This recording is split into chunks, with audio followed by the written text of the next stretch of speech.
जय हिंद दोस्तों, स्वागत है आपके अपने परिवार संयुक्त एकेडमी में। आज हम देखेंगे रीजनिंग में मानसिक अभिरुचि। यहाँ से आपका प्रीवियस ईयर में जहाँ से प्रश्न पूछे गए थे, कुछ प्रश्न प्रीवियस ईयर के हैं। टॉप 50 प्रश्न है इसमें, कुछ प्रीवियस के ईयर के हैं, कुछ जिस आधार पे पूछा जा सकता है आने वाले पेपर में। यहाँ से हम अपना देखो, मानसिक अभिरुचि हर एक पेपर में 8 से 10 प्रश्न 12 प्रश्न तक आया है हर एक पेपर में। तो यहाँ से हम कह सकते हैं कि इस टॉपिक से आप थोड़ा अच्छे से पढ़ने की ज़रूरत है। इस टॉपिक को अच्छे से पढ़िए और अपने पेपर को आसानी से क्लियर कर सकते हो मानसिक अभिरुचि तैयार करके। रीजनिंग में एक अच्छा स्कोर ला सकते हो। कैसे? मानसिक अभिरुचि तैयार रहेगी तब। यही मानसिक अभिरुचि जो बच्चा ठीक ठाक करेगा वह अच्छा स्कोर पाएगा। चलिए देखते हैं किस प्रकार से टॉप 50 प्रश्न है। इसमें कुछ प्रीवियस ईयर के हैं, कुछ आगामी जिस आधार पे प्रश्न आएंगे वैसे प्रश्न लिया गया है। चलिए देखते हैं। पहला प्रश्न है 50, लेकिन इसमें विस्तार करने में लगभग 100 प्रश्न लगभग जाएंगे। चलो देखते हैं। अपराध की पहला प्रश्न है ये हमारा।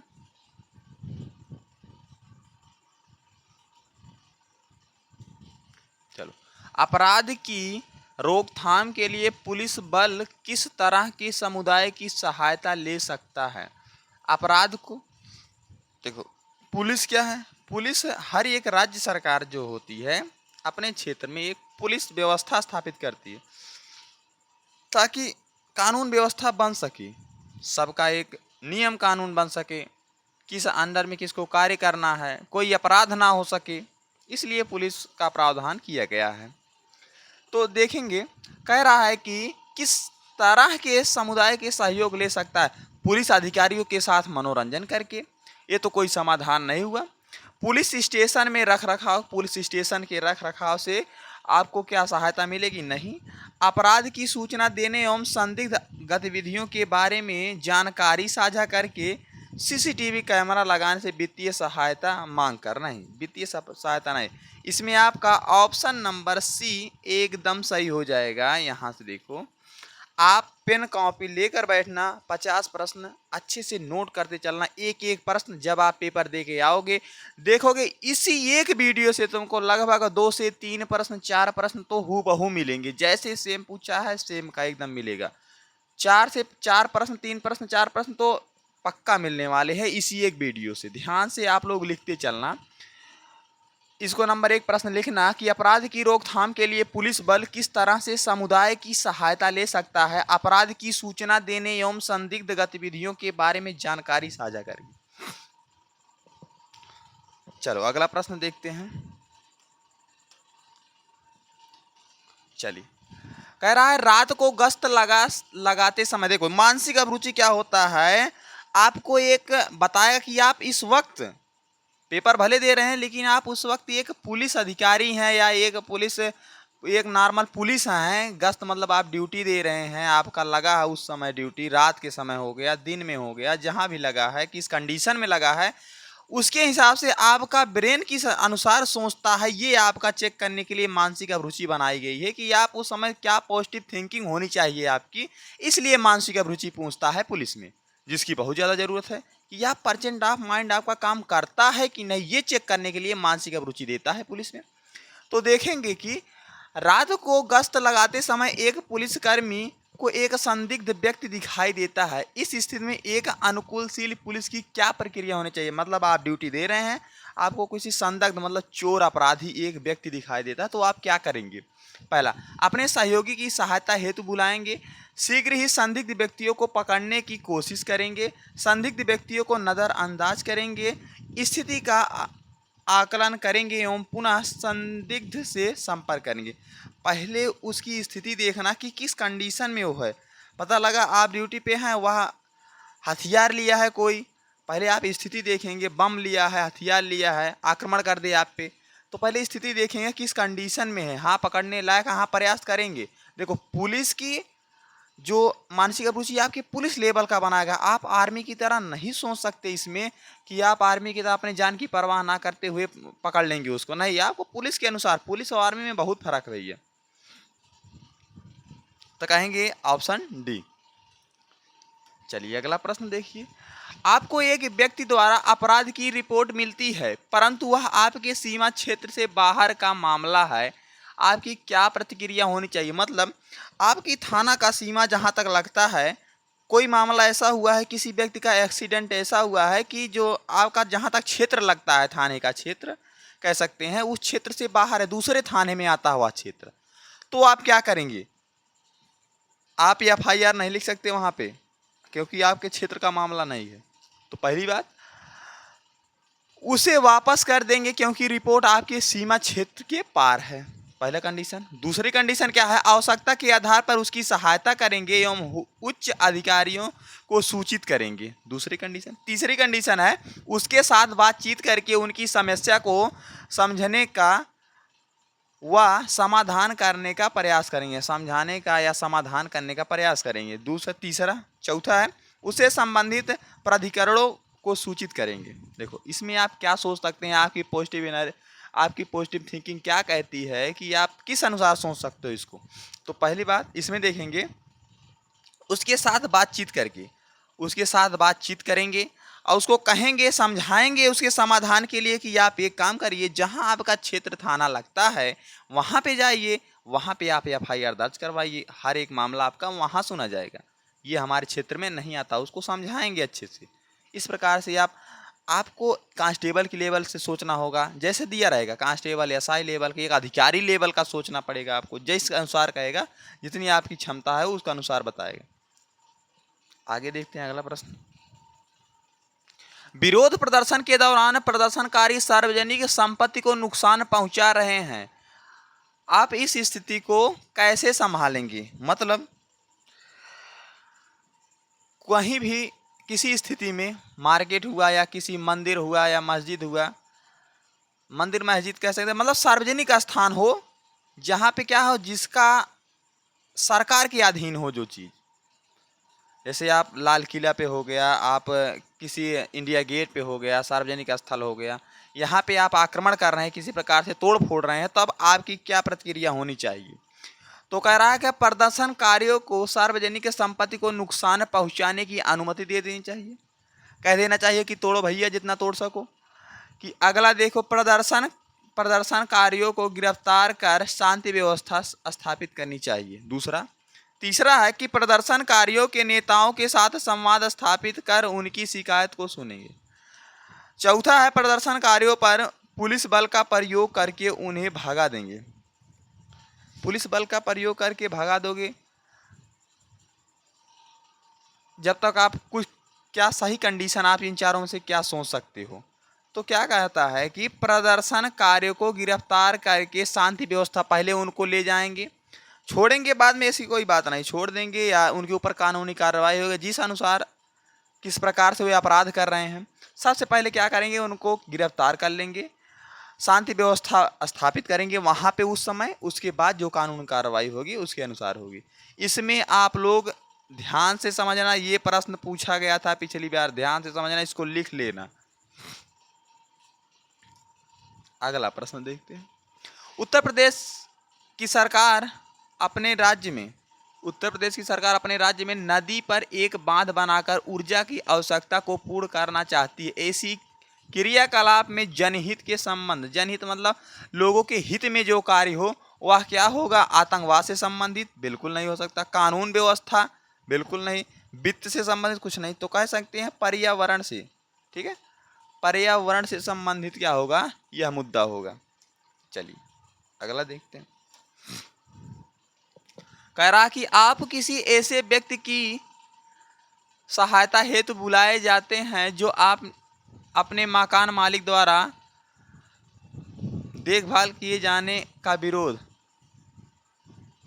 कर रहा है। मकान मालिक का कहना है कि किराया नहीं दे रहा है, किराएदार का कहना है कि वह बेरोजगार है, मतलब कोई ऐसा व्यक्ति है जो किराया नहीं दिया है, मकान मालिक उसको बाहर निकाल रहा है। तो ऐसी स्थिति में आप क्या करेंगे?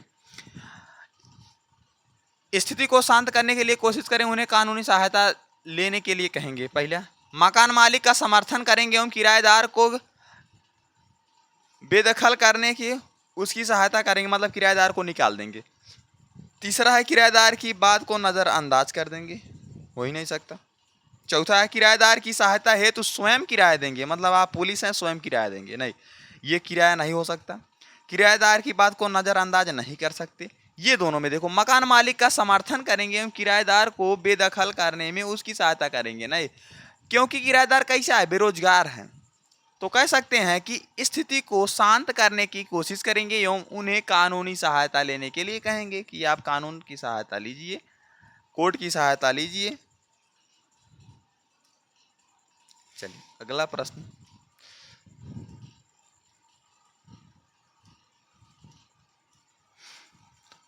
आप एक हत्या के मामले में संदिग्ध से पूछताछ कर रहे हैं। उस दौरान वह संदिग्ध रो रहा है तथा बेगुनाही का दावा कर रहा है। अपराध मनोविज्ञान के अनुसार संदिग्ध के इस व्यवहार का क्या अर्थ हो सकता है? इसमें बताना है कि जैसे आप कोई किसी का मर्डर हुआ है, आप संदिग्ध रूप से पकड़ लाए इसको और उसके बाद उसे पूछताछ कर रहे हो, तो वह रो रहा है व्यक्ति कि हमने अपराध नहीं किया। नहीं, रोने से अपराध सिद्ध नहीं हो जाता कि आपने रोने से दिखा दिया कि अपराध नहीं किए हैं, नहीं, उसकी जांच होगी, उसके बाद जो साक्ष्य मिलेगा उसके अनुसार पता चलेगा कि आप अपराधी हो कि नहीं। रोने से क्या होगा? संदिग्ध अपने आप को कमजोर दिखाकर आपकी सहानुभूति प्राप्त करना चाहता है, पहला कंडीशन। दूसरा है कि संदिग्ध आपको गुमराह करने का प्रयास कर रहा है ताकि उसे शंका ना करें। तीसरा है संदिग्ध अपराध करने के पश्चात आत्मग्लानि कर रहा है। संदिग्ध वास्तव में बेगुनाह है, नहीं, रोने से बेगुनाही सिद्ध हो जाती तो लोग रो के या काम चला लेते। तो क्या होता, संदिग्ध अपने आप को कमजोर दिखाकर आपकी सहानुभूति प्राप्त करना चाहता है कि आप उस पर ज़्यादा जोर जबरदस्ती ना करिए, साक्ष्य को देखिए, आप साक्ष्य को देखिए, जहाँ पे अपराध हुआ है सीसीटीवी कैमरे को देखिए कि मैं बेगुनाह हूँ। आपकी सहानुभूति प्राप्त करना चाहता है कि आप मारिए पीटिए नहीं, पहले आप साक्ष्य को देखिए और आसानी से उसके बाद अगर अपराध मिलेगा, दूसरा कोई अपराध किया है तो वह पकड़ा जाएगा, नहीं तो फिर जो होगा देखा जाएगा। आगे देखते हैं, चलो इसमें देखते हैं। आप एक चोरी के मामले की जांच कर रहे हैं। अपराध स्थल का निरीक्षण करने पर पता चलता है कि चोर ने आभूषण को चुराए परंतु वहां पे रखा कैश छोड़ दिया। अपराध मनोविज्ञान के अनुसार इस स्थिति में आपका क्या अर्थ निकलता है? मतलब चोरी हुई, सोना चांदी ले लिया, आभूषण केवल ले रहा है, वो पैसा नहीं ले रहा है। इसका अर्थ क्या निकलता है? पहला, चोर जल्दी में था जिससे और अधिक सामान नहीं ले जा सका, ऐसी बात नहीं है। जब वह आभूषण ले जा सकता है तो पैसा भी ले जा सकता है। दूसरा, चोर कैश लेने की उचित नहीं समझता था, ऐसी बात नहीं है। अगला दिन, जो किसी खास आभूषण की तलाश में था, बिल्कुल सही बात है, वह किसी खास आभूषण की तलाश में था, किसी खास आभूषण की तलाश में था, तभी तो केवल आभूषण को उठाया, नहीं तो पैसा उठाता। केवल किसी का प्रयास कर रहा था जैसे कोई कीमती आभूषण हो। चलो अगला प्रश्न देखते हैं। आप एक पुलिस अधिकारी के रूप में तैनात हैं। आपके क्षेत्र में आगामी लोकसभा चुनाव को हिंसक रूप से बाधित करने की तैयारी विश्वसनीय सूत्रों से पता चलती है कि क्या हुआ, लोकसभा चुनाव है, इसमें क्या हुआ, हिंसक रूप से बाधित करने की तैयारी की विश्वसनीय सूत्रों से पता चलता है। तो आप क्या करेंगे? हिंसा से बचने हेतु निवारक नज़रबंदी कार्रवाई करनी चाहिए। लोकसभा चुनाव की प्रक्रिया को स्थगित करने में सिफारिश करनी चाहिए। चुनाव स्थगित करना चाहिए, नहीं। राजनीतिक अभियान कार्यक्रमों पर प्रतिबंध लगाना चाहिए, नहीं। संवेदनशील क्षेत्रों में सहायक पुलिस संवर्धन जुटाना चाहिए, बिल्कुल। अधिक से अधिक पुलिस की आवश्यकता, जहां पे देख सकते हो कि यहाँ पे झगड़ा हो सकता है, ठीक, वहां पे आप अधिक से अधिक पुलिस लगाएं। आप अभियान प्रतिबंध नहीं राजनीतिक अभियान कार्यक्रमों पर प्रतिबंध नहीं लगा सकते। लोकसभा चुनाव प्रक्रिया को स्थगित नहीं, सिफारिश करने की कोई मतलब नहीं। हिंसा से बचने के लिए नज़रबंदी करने की कोई आवश्यकता नहीं। कहेंगे संवेदनशील क्षेत्रों में पुलिस की सहायता को बढ़ानी चाहिए। ऑप्शन डी एकदम सही होगा। अगर आप मानसिक अभिरुचि लगाते हैं, आपका अभी मैं लगभग 50 से 51 प्रश्न होंगे। आप लास्ट में कमेंट करके बताइएगा कि हमारा स्कोर कितना। पहले आप प्रश्न को देख के अपने एक बुक में, कॉपी में लिखते चलना कि हमारा ये ऑप्शन दिए थे, सही हुआ, कितना प्रश्न सही हुआ। अगर 50-51 प्रश्न में आप 45 भी कर रहे हैं, फिर भी आपका बहुत अच्छा स्कोर है। चलो अगला प्रश्न देखते हैं। आपको सेबी द्वारा कारपोरेट धोखाधड़ी की जांच विरासत में मिलती है जो व्यक्तिगत निपटान एवं समापन की सहायता को पेशकश करता है। आपको क्या करना चाहिए? कानून जांच के अंतर्गत दोष सिद्ध करने वाले सबूत को पूर्ण रूप से हटा देना चाहिए। दूसरा है गवाहों की गवाही देने से मना कर देना चाहिए। तीसरा है धोखाधड़ी से पूरे एवं निष्पक्ष जांच करने हेतु प्रतिबद्ध होना चाहिए। चौथा है कि मामले को बंद करते हुए अपने स्तर से समझौता कर देना चाहिए। आप ऑप्शन को टिक करिएगा। कहेंगे धोखाधड़ी की पूरी एवं निष्पक्ष जांच, किसी के पक्ष में जांच नहीं होनी चाहिए, जो आपके अनुसार सही हो ऐसी जांच करो जो सबके लिए सही हो। ठीक है, निष्पक्ष जांच हेतु प्रतिबद्ध होना चाहिए। उसकी जांच होगी, गुनाही बेगुनाही बाद में पता चलता, पहले उसकी जांच तो हो। चलो अगला प्रश्न देखते हैं। एक पुलिस अधिकारी के रूप में एक जनजाति क्षेत्र में ड्यूटी लगी है। जनजाति क्षेत्र है बोले तो एसटी है, वहां पे आपकी ड्यूटी लगी है, लगी नहीं है, लग सकती है। अगर आप लोग अच्छे से प्रयास करोगे, मेहनत करोगे तो ड्यूटी लग सकती है।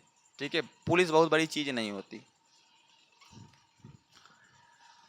ड्यूटी लगी है, कुछ जनजाति गलती से अदालत अपराधी समझने जाने की शिकायत करते हैं। आपको क्या करनी चाहिए? उनकी परंपराओं को पुनर्जीवित करने हेतु बड़े पैमाने पर अभियान चलाना चाहिए। दूसरा है कि सहभागिता दृष्टिकोण से पुनः व्यवस्थित करने हेतु समुदाय के साथ बैठक करनी चाहिए। तीसरा है कि उन लोगों की शिकायत को अनदेखा कर देना चाहिए। चौथा है वंचित जनजाति के अधिकारियों को नियुक्त करते हुए वित्ता कोटा लागू करना चाहिए। तो आप इसमें बताइएगा कौन सा ऑप्शन सही होगा। तो इसमें ऑप्शन बी होगा सही। सहभागिता दृष्टिकोण से पुनः व्यवस्थित करने को समुदायों के साथ बैठक करनी चाहिए, समझना चाहिए आखिर उनको क्या परेशानी है, क्या शिकायत है उनकी सुननी चाहिए। चलो इसमें देखते हैं। पुलिस विभाग के संगठनात्मक जांच में पुलिस प्रमुख की भूमिका है।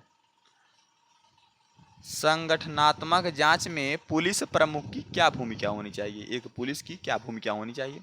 पुलिस थानों पर प्रशासनिक कार्यों को देखरेख करना, शहरी क्षेत्र में नियमित व्यस्त करना, गुप्त अभियान चलाना, समग्र नेतृत्व और रणनीति दिशा प्रदान करना। देखो, आप पुलिस रूप में है तो आप केवल शहर में नहीं गश्त कर सकते, केवल शहरी क्षेत्र में नहीं, ग्रामीण का स्तर पे भी आपको आना पड़ेगा।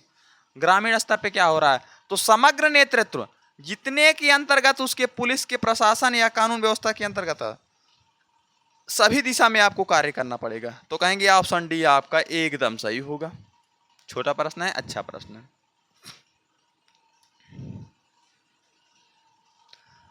पुलिस महानिदेशक का पद चिन्ह क्या है? पद चिन्ह आपको अच्छे से समझाया गया है कि छोटा पद कौन होता है, बड़ा पद कौन होता है। इसमें आपको बताया गया उनका प्रतीक क्या होता है, कितने स्टार होते हैं, तो कौन सा पद होता है। आप नहीं देखे हो तो जाके वीडियो अच्छे से देख लेना, उसमें बताया गया। एक करास तलवार तथा छड़ी के साथ एक स्टार होना चाहिए। ऑप्शन बी एक करास तलवार और छड़ी के साथ राष्ट्रीय प्रतीक होना चाहिए। ऑप्शन सी राष्ट्रीय प्रतीक के साथ 3 स्टार होना चाहिए। ऑप्शन डी केवल राष्ट्रीय प्रतीक होना चाहिए। तो आप लोग इसमें बताइएगा। कहेंगे इसमें पुलिस महानिदेशक बोले तो डीजीपी,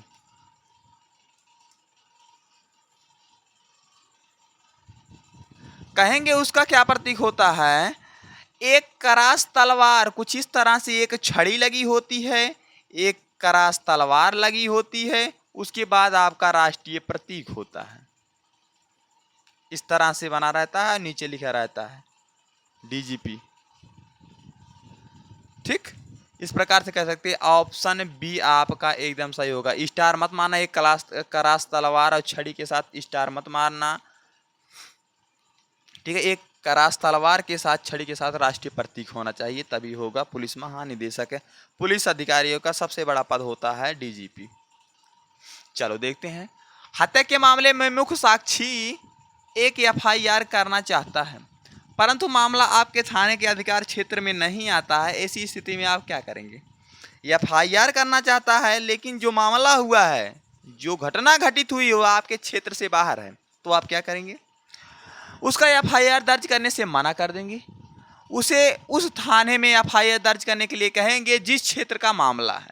एफआईआर दर्ज ना करने उसे न्यायालय में जाने को कहेंगे, 0 एफआईआर दर्ज करेंगे। देखो, एफआईआर फर्स्ट जांचकर्ता जो होता है वो होता है एसआई, जिसपे डबल स्टार, एक रेड पट्टी एक ब्लू पट्टी नीचे होती है, तो उसे बोलते हैं एफआईआर की जांच करना। फर्स्ट जांचकर्ता अगर पूछेगा फर्स्ट जांचकर्ता कौन होता है, तो होता है एसआई।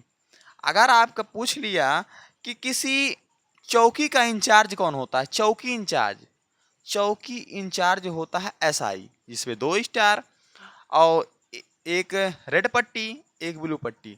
अगर थाने का प्रमुख पूछ ले तब कौन होता है? इंस्पेक्टर होता है 3 स्टार, जिसे एसएचओ भी बोलते हैं। आगे देखिए, हाँ, उस क्षेत्र के थाने में एफआईआर दर्ज करने के लिए कहेंगे जिस क्षेत्र का मामला है। बिल्कुल सही बात।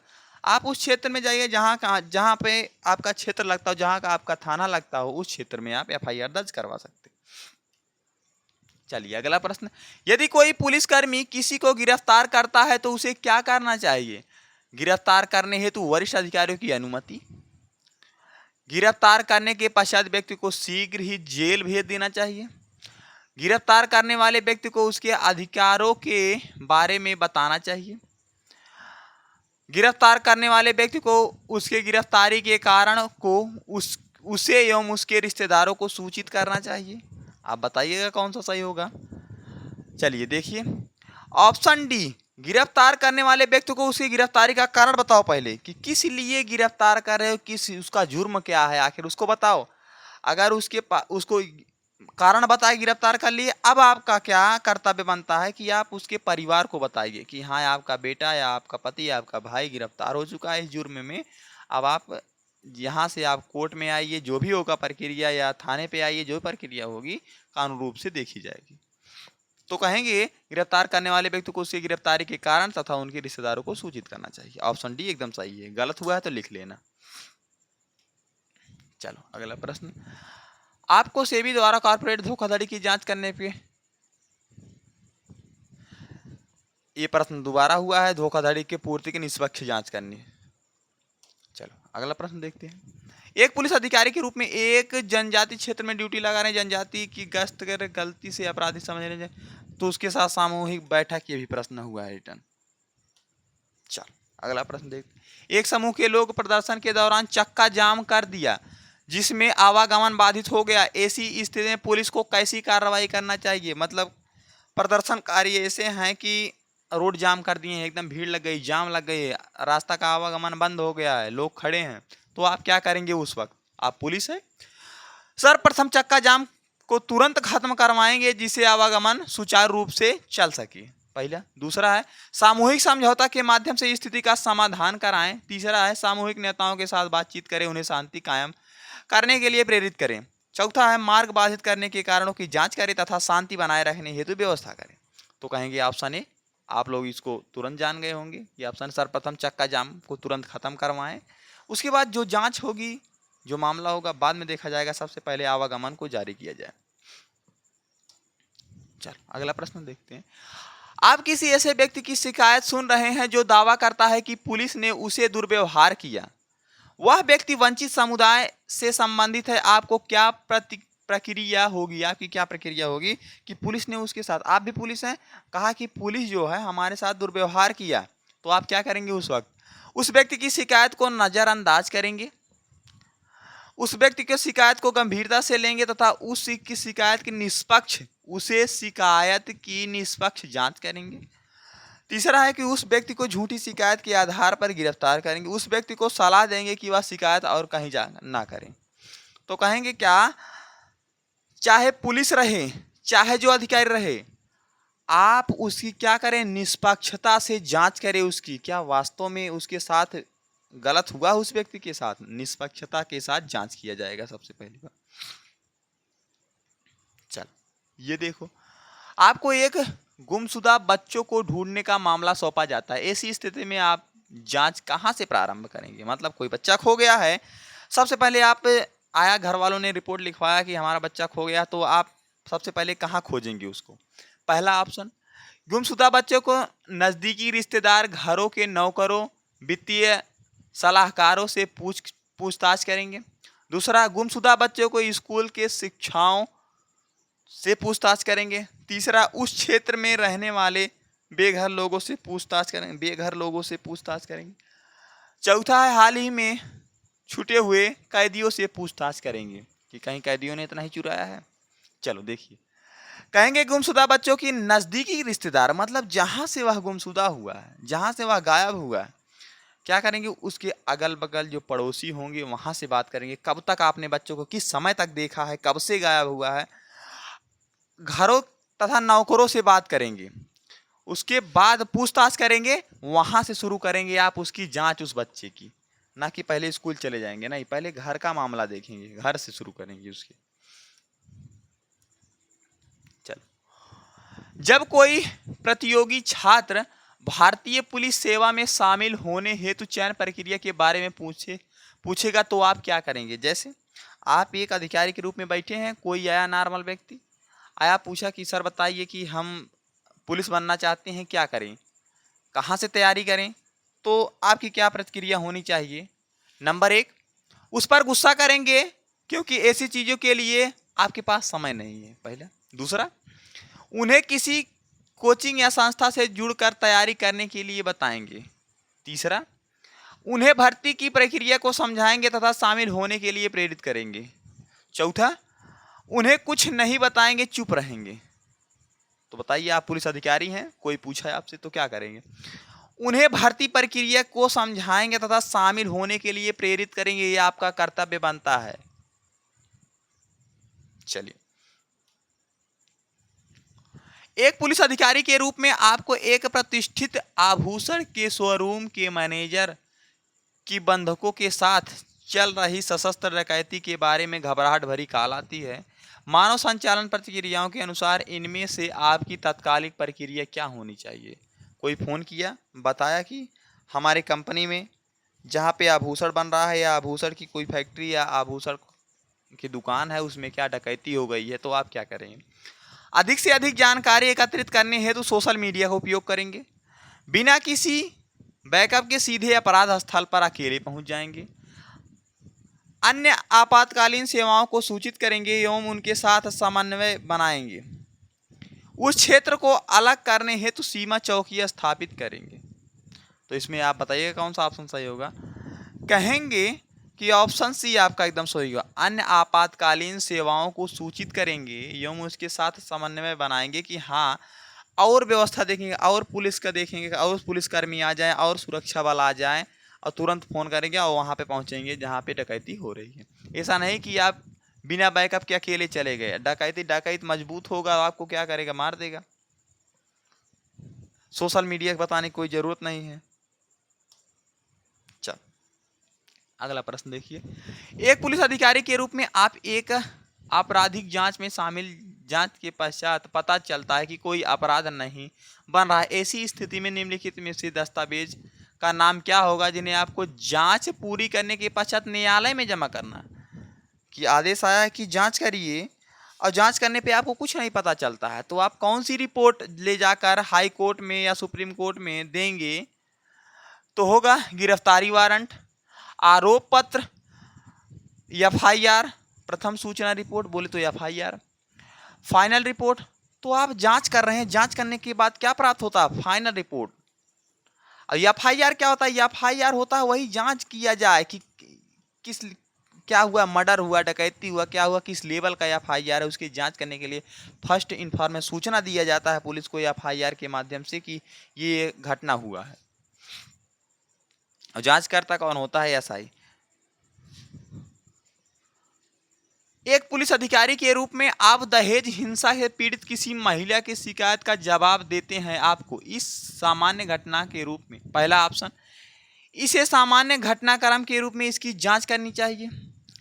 एक महिला सेल प्रतिनिधित्व के प्रारंभ चर्चा करनी चाहिए। मामले के बारे में ऑप्शन सी, मामले के बारे में अधिक जानकारी प्राप्त करने के लिए महिला से अकेले मुलाकात करनी चाहिए। विभागीय विभागीय हस्तक्षेप को न्यूनतम करने के लिए किसी सामान्य व्यक्ति को संदर्भित करना चाहिए। इसमें क्या होगा ऑप्शन, बताइएगा आप। चलिए देखिए, कहेंगे एक महिला सेल प्रतिनिधित्व के प्रारंभ में चर्चा करेंगे। देखिए महिला सेल जो होता है एक महिलाओं का संगठन होता है जो महिला के बारे में अधिक अध्ययन किए रहते हैं, उनको पता रहता है कि यह घटना कैसे हो सकती है, किस लेवल की है, किस अनुसार हुआ है।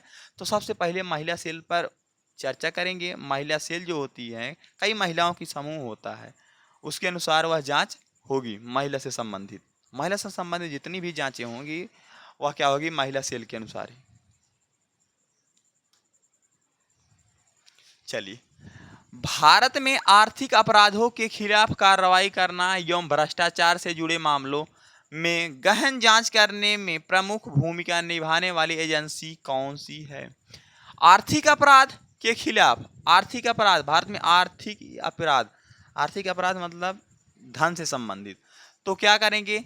एनआईए, नेशनल इन्वेस्टिगेशन एजेंसी, प्रवर्तक निदेशालय, केंद्रीय जांच ब्यूरो सीबीआई, उसके बाद नारकोटिक कंट्रोल ब्यूरो। तो इसमें क्या होगा, देखो अगर आर्थिक जांच होगी, ये जो प्रवर्तन निर्देशालय दिया है ये हिंदी में दिया है, इसे बोलते हैं ईडी। ठीक है, इसे सुने हो आप लोग। आर्थिक में जब क्या होता है बोलते नहीं ईडी का छापा पड़ा है, उनके घर ईडी का छापा पड़ा है। तो क्या होता है आर्थिक जांच के लिए ईडी का छापा होता है। तो कहेंगे उस एजेंसी का नाम होता है प्रवर्तन निदेशालय। हिंदी में ज़्यादा पूछता, अंग्रेजी में जानता है आप लोग जान जाओगे, ईडी याद है आप सबको, प्रवर्तन निदेशालय। इसको नोट कर लेना, अच्छा प्रश्न है, ये प्रश्न पूछ सकता है। चल अगला प्रश्न देखिए, दिए गए पुलिस रैंक को उच्च कम से निचले क्रम में व्यवस्थित कीजिए। मतलब सबसे बड़ा, उसके बाद छोटा, उसके बाद छोटा, उसके बोले तो अवरोही क्रम में इसको लिखिए, अवरोही क्रम सजाइए। तो अतिरिक्त महानिदेशक, पुलिस अधीक्षक, महानिरीक्षक, प्रतिसार निरीक्षक, पहला ऑप्शन। दूसरा ऑप्शन पुलिस अधीक्षक, महानिरीक्षक, अतिरिक्त महानिदेशक, प्रतिसार निरीक्षक। तीसरा ऑप्शन अतिरिक्त महानिदेशक, महानिरीक्षक, पुलिस अधीक्षक, प्रतिसार निरीक्षक। चौथा है अतिरिक्त महानिदेशक, पुलिस अधीक्षक, महानिरीक्षक, प्रतिसार निरीक्षक। आपको अच्छे से समझाया गया है। अतिरिक्त पुलिस महानिदेशक, महानिरीक्षक, उसके बाद पुलिस अधीक्षक होता है, प्रतिसार निरीक्षक होता है। ये रहा तुम्हारा घटनाक्रम, इसको अच्छे से लिख लेना। चलिए अगला प्रश्न देखिए, पुलिस विभाग के अंदर विशेष कार्यबल एसटीएफ का काम क्या होता है? एसटीएफ ठीक का प्राथमिक उद्देश्य क्या होता है? आतंकवाद संगठन एवं संगठित अपराध का निषेध अभियान, पहला। दूसरा है आर्थिक अपराधों की जांच करना, दूसरा। तीसरा है कि राजमार्गों पर यातायात का प्रबंध करना, तीसरा। चौथा है कि साइबर अपराधों को निपटना। इसमें आप लोग गलती करोगे, ध्यान से समझना, इसको अच्छे से नोट कर लेना।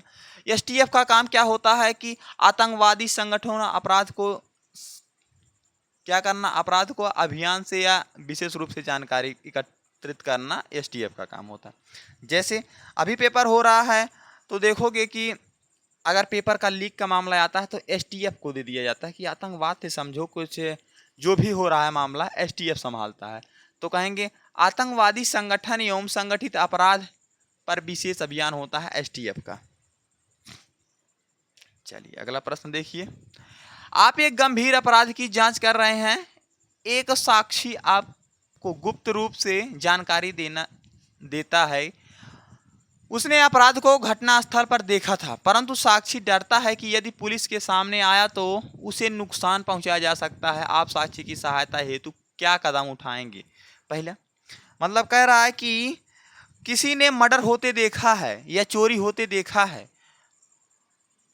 और वह बताना चाहता है पुलिस को, लेकिन वह डरता है कि अगर हमने बताया तो पता चल जाएगा तो जिस व्यक्ति ने किया है वह आपको हानि पहुंचा सकता है। तो इस प्रक्रिया में आप क्या करेंगे? आप पुलिस अधिकारी हैं, साक्षी की बात को नजरअंदाज करेंगे और जांच को जारी रखेंगे। ठीक। ऑप्शन बी होगा साक्षी को धमकाएंगे ताकि वह समक्ष आए, साक्ष्य प्रस्तुत करे। ऑप्शन सी इस मामले को किसी अन्य अधिकारी को सौंप देंगे, स्वयं इस मामले से हट जाएंगे। ऑप्शन डी, साक्ष्य की पहचान गुप्त रखते हुए उसे साक्ष्य लेंगे। क्या करेंगे आप? कहेंगे हम साक्ष्य की पहचान को गुप्त रखेंगे और उससे जो भी हमको मिला है साक्ष्य, जिस जहाँ जो देखा था या फोटो खींचा था या वीडियो बनाया था, जो भी किया था, उसको साक्ष्य को क्या करेंगे? साक्ष्य को लेंगे, उसको उस मामले को उसको उसकी पहचान गुप्त रखेंगे। ऑप्शन डी एकदम सही होगा। चलिए अगला प्रश्न देखते हैं। भिखारी प्रायः सड़कों पर यातायात बाधित करते हैं तथा लोगों को उनसे परेशानी होती है। आप भिखारी की समस्या को कैसे निपटाएंगे? पहला, भिखारी को पुनर्वास कार्यक्रमों में शामिल करके। दूसरा, भिखारी को शहर से बाहर निकालकर। तीसरा, भिखारी की समस्या को नजरअंदाज करके। ऐसा हो नहीं सकता। भिखारी को गिरफ्तार करके, बिल्कुल नहीं। ये दो मामला तो हो ही नहीं सकता। भिखारी की समस्या को नजरअंदाज नहीं किया जा सकता, उनकी भी एक समस्या है। भिखारी को गिरफ्तार करके, गिरफ्तार करने से समाधान होगा नहीं। कितने भी भिखारी को गिरफ्तार करोगे तब तो आपके अदालत में क्या होगा? आपके मतलब जेल में केवल भिखारी ही रह जाएंगे, बाकी और जुर्म करने वाले कहाँ जाएंगे? भीख मांगेंगे। चलो, पहला, भिखारी को पुनर्वास कार्यक्रमों में शामिल करके। ऑप्शन ए एकदम सही है। भिखारी की समस्या कैसे निपटेगी? भिखारी को पुनर्वास कार्यक्रमों में शामिल करके। चलिए देखिए अगला प्रश्न। किसी भी दुर्घटना या गंभीर दुर्घटना की सूचना मिलने पर पुलिस सर्वप्रथम क्या करना चाहिए? किसी भी दुर्घटना, मान लो मर्डर हुआ, एक्सीडेंट हुआ, पता चला सबसे पहले, तो पुलिस की प्रक्रिया सबसे पहले क्या होनी चाहिए, ये पूछ रहा है आपसे। घटनास्थल पर पहुंचकर सर्वप्रथम मौजूद साक्ष्य को संरक्षित रखना, पहला। ऑप्शन दो, घटनास्थल पर शीघ्र पहुंचकर घटना के विषय वस्तु की जानकारी प्राप्त करना। देखो, ऐसे प्रश्न में जल्दबाजी मत करना कि आपने शुरू में देखा, दूसरा देखा और टिक मार के, नहीं। सभी प्रश्न को, सभी जितने ऑप्शन है पढ़ना अच्छे से, उसके बाद तुलना करना, तब जाके इसको टिक करना। मानसिक अभिरुचि नहीं तो गलत हो जाएगी आपकी। कोई कार्रवाई करके पूर्व वरिष्ठ अधिकारियों के घटनास्थल पर पहुंचने की प्रतीक्षा करना। सर्वप्रथम घायलों को अतिशीघ्रता से चिकित्सा सुविधा उपलब्ध कराना या करवानी चाहिए। तो क्या होगा? सबसे पहले आपको क्या, ऑप्शन डी सही होगा। सर्वप्रथम घायल को, जितने घायल, एक्सीडेंट हुआ है, बस पलटी है, ट्रक पलटी है, भीड़ गई है किसी प्रकार से, तो सबसे पहले जो परेशान है, जो लगता जो मर गया है वो तो ठीक है, जिसकी सांसें चल रही हैं, घायल है, सबसे पहले उसके एम्बुलेंस बुलाओ, उसको चिकित्सा व्यवस्था पहले जरूरी है, उसके बाद जो मामला होगा देखा जाएगा। सबसे पहले क्या, सर्वप्रथम घायलों को अतिशीघ्र चिकित्सा सुविधा उपलब्ध करानी। चलिए अगला प्रश्न देखते हैं हम। आप किसी ऐसे मामले की रिपोर्ट लिख रहे हैं जिसमें एक पुलिस अधिकारी पर वंचित समुदाय व्यक्ति के साथ दुर्व्यवहार करने का आरोप। ऐसे में आपकी प्रक्रिया क्या होनी चाहिए? ठीक, देखो, आप उस व्यक्ति को रिपोर्ट ना लिखवाने की दबाव बनाएंगे कि आप रिपोर्ट ना लिखवाइए क्योंकि एक अधिकारी का मामला है। ऑप्शन दो, आप रिपोर्ट नहीं लिखेंगे और उसे भगा देंगे, दो चार गाली देकर भगा देंगे कि भाई ये अधिकारी लेवल का मामला।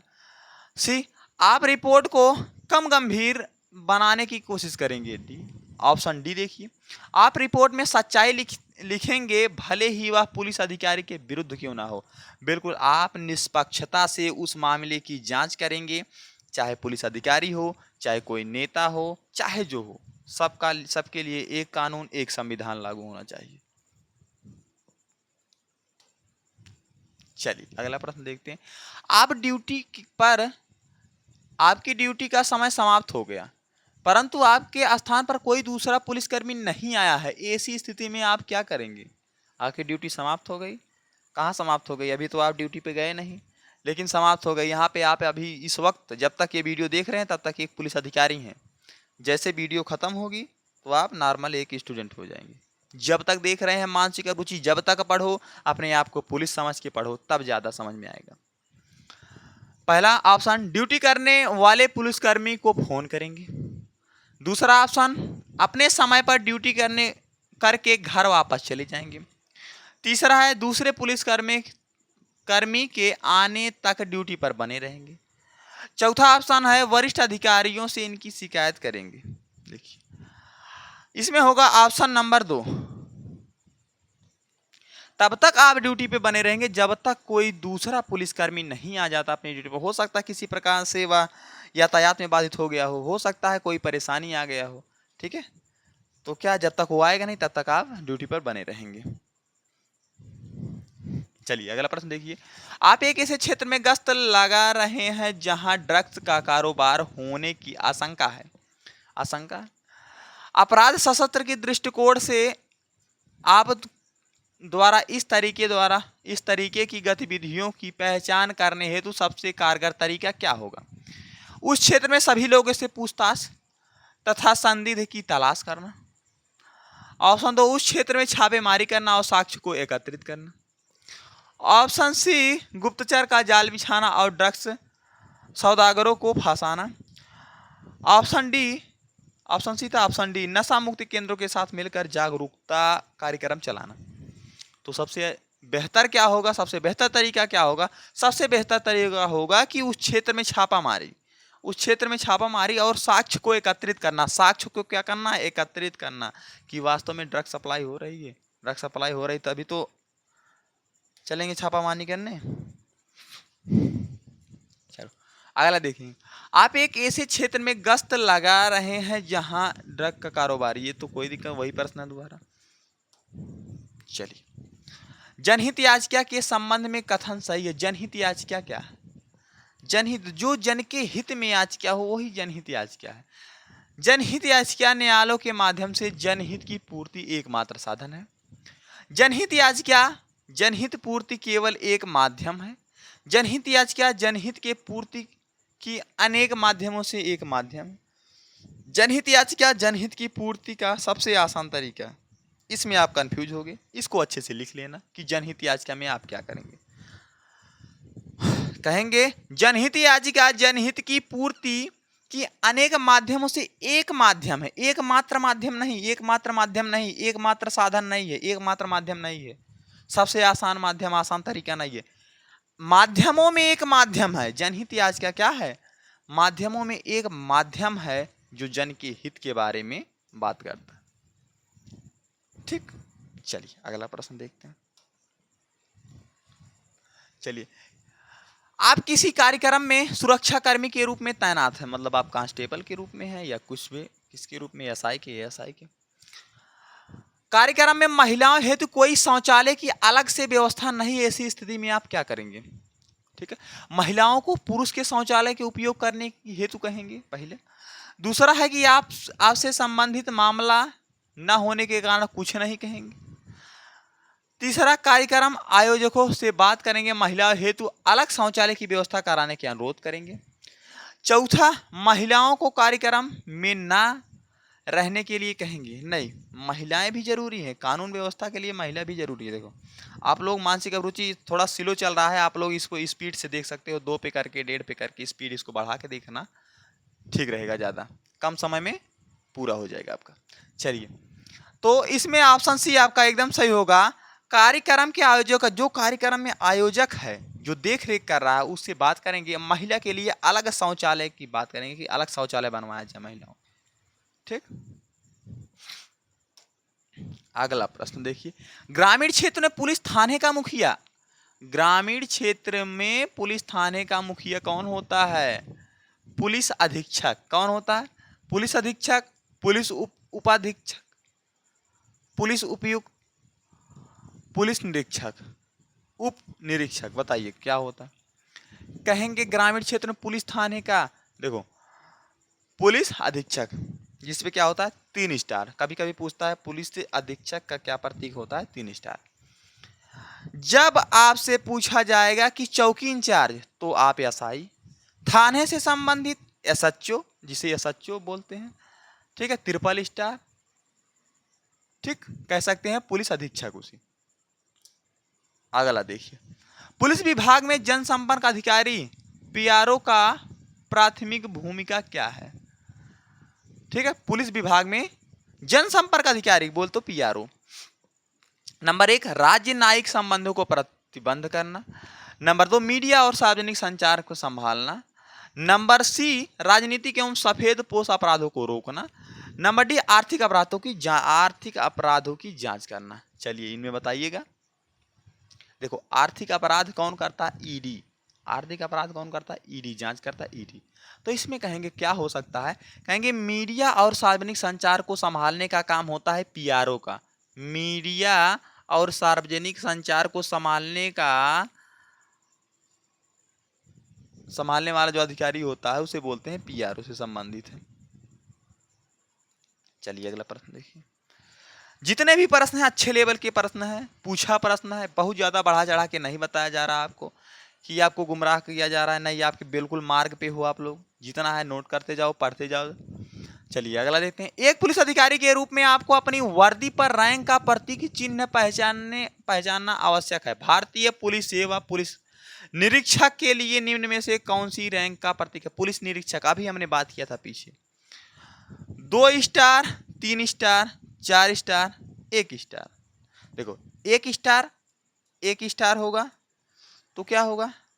एएसआई। डबल स्टार 2 स्टार होगा तो एसआई। 3 स्टार होगा तो पुलिस निरीक्षक। पुलिस निरीक्षक ये होता है 3 स्टार एसएचओ। 4 स्टार किसी का होता नहीं, 3 स्टार तक होता है। उसके बाद क्या हो जाता है? राष्ट्रीय प्रतीक आ जाता है। ठीक, 3 स्टार तक होता है। अगर पूछेगा अधिकतम स्टार कितना होता तो 3 से ज़्यादा मत करना, क्योंकि 3 स्टार के अलावा कोई नहीं होता। आप एक पुलिस अधिकारी हैं और दुर्भाग्य से तबीयत आपकी खराब हो जाती है। दुर्भाग्य से तबीयत आपकी खराब हो जाती है, आपको चुनाव ड्यूटी पर नियुक्त किया गया है। ऐसी स्थिति में आप क्या करेंगे? चुनाव है, आपका स्वास्थ्य खराब हो गया, ऐसी स्थिति में आप क्या करेंगे? अवकाश ले लेंगे, पहले कंडीशन। दूसरा है कि अपने स्थान पर किसी और को भेज देंगे, दूसरी कंडीशन। तीसरा है कि वरिष्ठ अधिकारियों से स्वास्थ्य की स्थिति के बारे में सूचित करेंगे। चौथा है कि ड्यूटी पर नहीं जाएंगे। तो इसमें सबसे बेहतर क्या होगा आपके अनुसार? आपके अनुसार बेहतर होगा कि जो अधिकारी आपको नियुक्त किया है कि आप ड्यूटी पर जाइए, वरिष्ठ अधिकारी, आपसे बड़ा अधिकारी, उसे बात करेंगे, अपने स्वास्थ्य के बारे में बताएंगे कि हाँ मैं जाने लायक नहीं हूं, आप मेरे जैसे किसी और को देख लीजिए जो इस कार्य में निपुण हो। ऐसा नहीं है कि आप अवकाश ले लेंगे, नहीं, उसको बताएंगे जो नियुक्त किया है आपको। अवकाश तो लेंगे, ये अवकाश वो देगा जो आपको नियुक्त किया है, क्योंकि आपको काबिलियत देख के नियुक्त किया है कि आप इसमें सक्षम है इस कार्य में। वह क्या करेगा? जब आप नहीं जाएंगे तो आपके अनुसार जिस तरह आप सक्षम उसी तरह कोई और सक्षम होगा तो उसको नियुक्त करेगा। तो वरिष्ठ पुलिस अधिकारी को स्वास्थ्य हित के बारे में सूचित करेंगे। अगला प्रश्न देखिए। आप एक ऐसे क्षेत्र में तैनात है, यहाँ मानव तस्करी की समस्या है। आप ऐसे अपराध को रोकने हेतु क्या कदम उठाएंगे? मानव तस्करी करने पर गिरोह सरगना को पकड़ने पर ध्यान देंगे। दूसरा, उन व्यक्तियों को ध्यान देंगे जो पीड़ित हैं। तीसरा है कि उन स्थानों पर छापेमारी करेंगे जहां संभावना हो तस्करों के होने की। चौथा है कि स्थानीय लोगों के बीच जागरूकता अभियान चलाएंगे। संदिग्ध गतिविधियों की सूचना देने हेतु हेल्पलाइन नंबर जारी करेंगे और अपराधियों के विरुद्ध कठोर कार्रवाई करेंगे। इसमें बताना क्या सही होगा आपके अनुसार? तो आपके अनुसार ऑप्शन डी सही होगा। स्थानीय लोगों के बीच जागरूकता फैलाएंगे क्या कि मानव तस्करी जब हो रही हो या कोई मामला हो तो आप एक हेल्पलाइन नंबर मैं दे रहा हूं, 112 या 100 जो भी होगा, मैं अपना एक हेल्पलाइन नंबर निर्धारित करूंगा। इस पे आप लोग सूचित करके हम लोग को बताइएगा, आसानी से हम उसको रोक सकते हैं, पकड़ सकते हैं। चलिए अगला प्रश्न देखते हैं। बस 3-4 प्रश्न और है, परेशान मत होइए, घबराइए मत, बने रहिए, थोड़ा देख लीजिए। हो सकता है आपका 2-3 प्रश्न तो मिलेगा और प्रश्न भी मिल सकता है। चलिए देखते हैं अगला प्रश्न। आप एक व्यस्त चौराहे पर ट्रैफिक ड्यूटी कर रहे हैं। एक कार चालक तेज रफ्तार से गाड़ी चला रहा है। चालक किसी राजनेता का रिश्तेदार होने का दावा कर रहा है और स्वयं को बिना रोके जाने के दबाव बना रहा है। ऐसी स्थिति में आप क्या करेंगे? आप ट्रैफिक पुलिस के रूप में कार्य कर रहे हैं, कोई आया, गाड़ी तेज चलाते हुए आया, बोला चाचा विधायक हैं, आपको ड्यूटी से निकलवा देंगे, ऐसा वैसा धमकी दे रहा है आपको, आप क्या करेंगे उस वक्त? चाचा विधायक हो चाहे जो हो, आप चालक का कानून के अनुसार चालान करेंगे पहला। दूसरा है कि अपने वरिष्ठ अधिकारी को सूचित करेंगे। दूसरा, तीसरा है कि चालक को जाने देंगे ताकि कोई परेशानी ना हो। चौथा, चालक को धमकी देने के मामले में गिरफ्तार कर लेंगे। चाहे नेता, चाहे विधायक, चाहे जो हो, अगर आप जिस ड्यूटी पर हैं, जो आपका कर्तव्य बनता है सो करिए।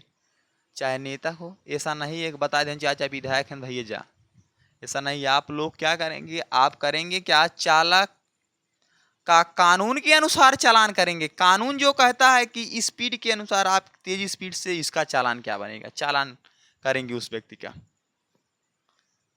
लेकिन क्या होता है आजकल, बता दिया चाचा विधायक का, एक फोन आ गया, चाचा से फोन कर दिए, छोड़ दिया तुरंत। चलिए अगला प्रश्न देखें। साइबर अपराधों को रोकने हेतु क्या सरकार को लोगों की ऑनलाइन गतिविधियों को निगरानी करनी चाहिए? चलिए, पहला मतलब जो अपराध हो रहा है कि ऑनलाइन सभी की निगरानी करनी चाहिए। पहला, हाँ, अपराध को रोकने हेतु ऑनलाइन गतिविधियों की निगरानी आवश्यक है। दूसरा है कि नहीं, ऑनलाइन गतिविधियों की निगरानी करना लोगों की निजता का अधिकार है। निजता मतलब उनका एक अधिकार होता है, निजता, अपना स्वयं का अधिकार। केवल संदिग्ध व्यक्तियों की ऑनलाइन गतिविधियों का निगरानी की जांच करनी चाहिए। तीसरा है, इस मामले की जनता की राय लेनी चाहिए। तो सबसे अच्छा होगा कि उन व्यक्तियों को जो संदिग्ध हो, लगता हो कि हाँ ये साइबर क्राइम कर रहे हैं या किसी प्रकार से काम कर रहे हैं जो ऑनलाइन गतिविधियां हैं, तो उनकी जांच करिए, ना कि हर एक व्यक्ति की जांच करिए। तो उनके क्या निजता का हनन होगा अगर हर एक व्यक्ति की जांच, वो क्या कर रहा है, क्या देख रहा है, क्या पढ़ रहा है, क्या लिख रहा है। ठीक है, आपका अधिकार बनता है क्या, संदिग्ध व्यक्तियों को जो आपको लगता है कि ये संदिग्ध है, ये हो सकता है अपराधी, तो उसकी जांच करिए। चलिए अगला प्रश्न देखते हैं। देखो, इतना प्रश्न जितना भी मिला था सब अच्छे लेवल का प्रश्न था। अगर आपको वीडियो अच्छा लग रहा है तो आप वीडियो को लाइक करिएगा। चलिए अगला प्रश्न देखिए। साइबर अपराधों को रोकने हेतु क्या सरकार को लोगों की ऑनलाइन गतिविधियों की निगरानी, ये प्रश्न हो चुका है। चलिए अगला प्रश्न। एक आंदोलन समूह में बिना पूर्व अनुमति के एक सरकारी ऑफिस का घेराव किया है, ऐसे में पुलिस को कैसी कार्रवाई करनी चाहिए? ठीक, मतलब एक पुलिस ऑफिस है या कोई सरकारी ऑफिस है, उसका घेराव कर लिया प्रदर्शनकारियों ने, तो क्या करेंगे, समूह के नेताओं के साथ मिलकर आंदोलनकारियों को समझाएंगे तथा उनकी आवाज सुनी जाएगी, परंतु विधिक प्रक्रिया के माध्यम से पहले। दूसरा है कि आंदोलनकारियों से बातचीत करेंगे, उनकी मांग की समाधान ढूंढने हेतु प्रेरित करेंगे। तीसरा है, आंदोलनकारी को धमकी देंगे कि वह सरकारी संपत्ति को हानि पहुंचाने की सजा भुगतेगा। चौथा है, परिस्थितियों को धीरे धीरे सामान्य करने उन आंदोलनकारियों को समझौता करेंगे। क्या सही होगा आपके अनुसार? आपके अनुसार सही होगा कि ऑप्शन ए, समूह के नेताओं के साथ मिलकर आंदोलनकारियों को समझाएंगे, उनकी आवाज सुनी जाएगी, परंतु कानूनी विधि द्वारा सुनी जाएगी। जिस तरह सबके लिए कानून है उसलिए आपके लिए भी कानून होगा, आपके लिए भी न्यायालय होगा। लेकिन आप प्रदर्शन करके, तोड़ फोड़ करके अगर मनाना चाहो तो ये हो नहीं सकता। चलिए अगला प्रश्न। उच्च जनजाति का एक व्यक्ति अनुसूचित जाति के व्यक्ति के विवाह में अनुसूचित बारात को अपने घर के सामने निकालने पर बाधा डालता है, उस कृत्य में किस प्रकार का अपराध है? मतलब एक एसटी है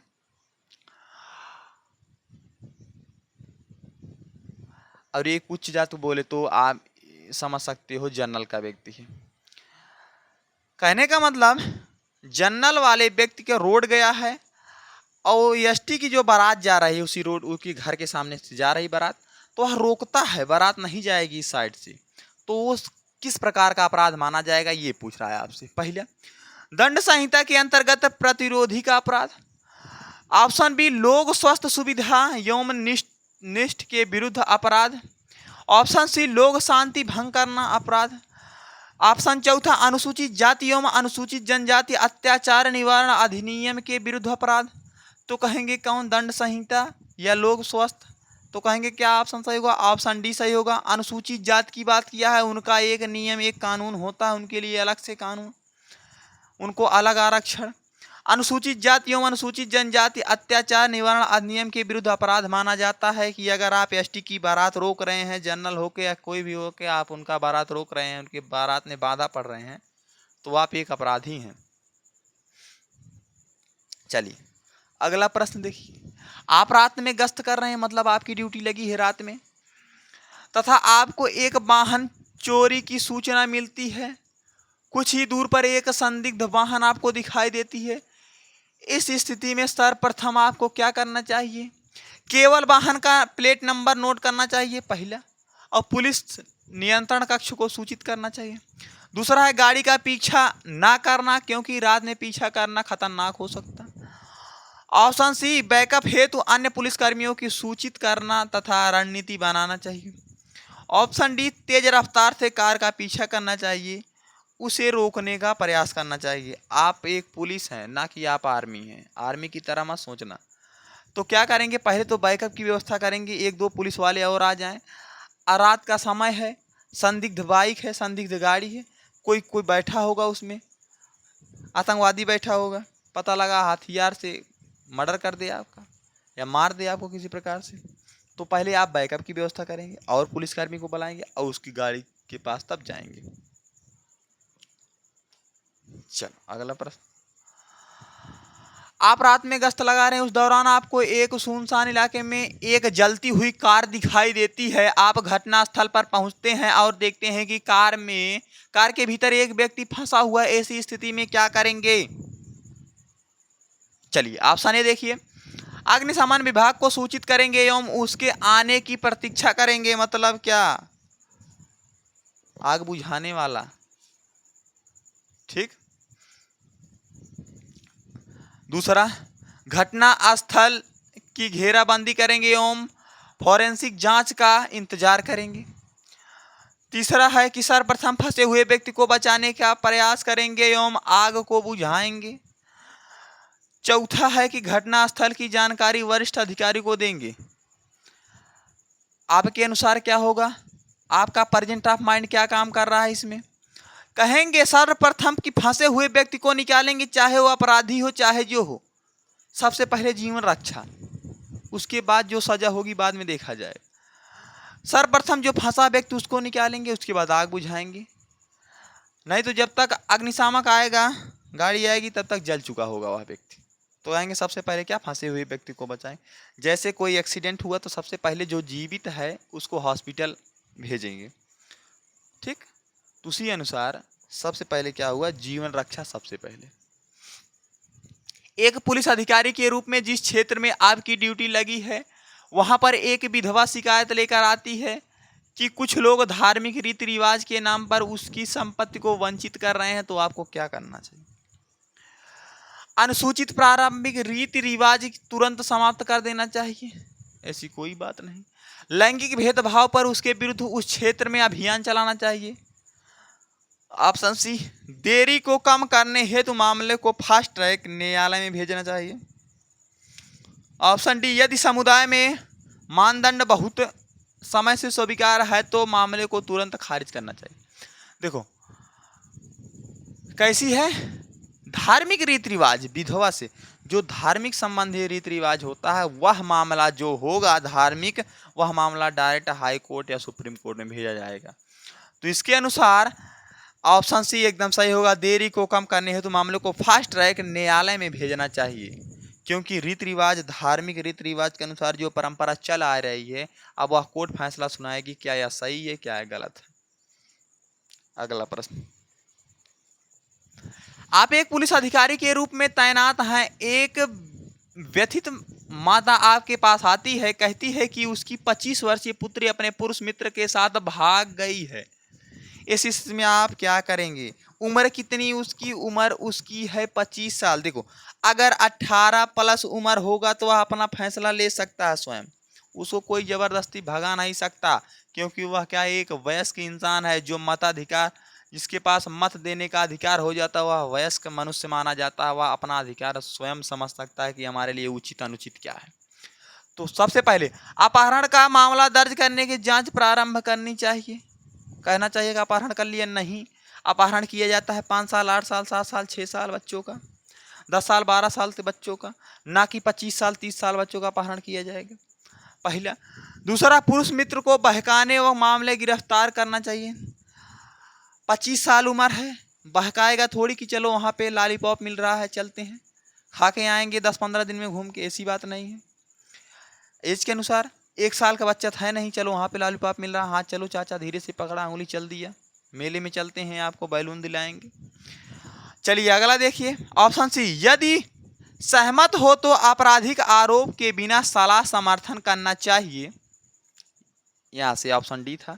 ऑप्शन डी था, निस्तारण के लिए गांव के प्रधान के पास भेजना चाहिए कि गांव प्रधान समझेंगे भैया का है मामला।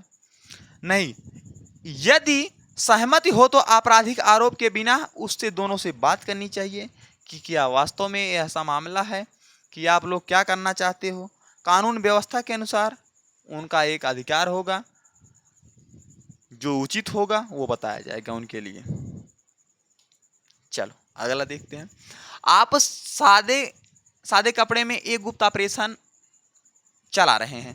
इस दौरान आप एक संदिग्ध व्यक्ति को किसी अन्य व्यक्ति को रिश्वत देते हुए देखते हैं। ऐसी स्थिति में आप क्या करेंगे।